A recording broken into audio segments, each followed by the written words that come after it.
With Andrew's team increasingly conscious of negative publicity, tonight could be the last chance to interview him. Do you consider the possibility that some of the things that you've said, which have been viewed 11 billion times, may lead to an attitude towards women that could be harmful?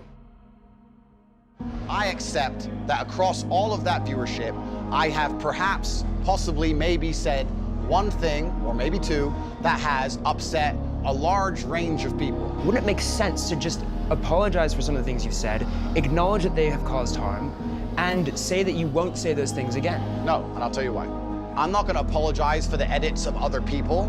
I'm not gonna apologize for the misunderstandings of other people. There's a whole bunch of clips people are making which make me look very bad. That's not good for my life. That's not good for business. The clips that portray you in a negative light also help the algorithm to make you become more famous and more viral. I'm not an expert on algorithms for social media platforms. I do not have most of them installed on my phone. I cannot control what a 15-year-old Singaporean decides to do when he chops me up and calls me names.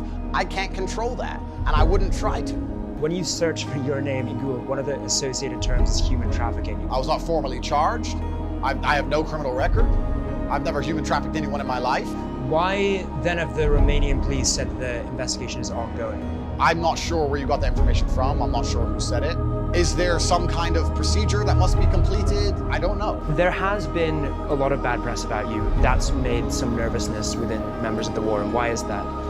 Well, obviously, when people are going to continue to lie and continue to do very, very shallow, very, very fictitious investigations, people are going to lose faith in you. The media has lost all credibility because you do not try and portray the truth anymore. One thing that stands in the way of truth, for example, is when we often do documentaries, we have full access to speak to anyone we want.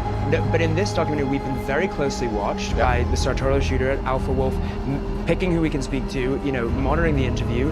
What is it that you're worried that we're going to find out? These questions are so low. This is low. It's low. We let you in. We tried to take care of you, and you're sitting here and just attacking us for 3 hours, bro. The world is asking these questions, and the viewers will be asking these questions. It's a consistent leading question, a consistent narrative. Where's the question about the good he's doing for men? Well, there's a very clear narrative. I need to leave. Okay.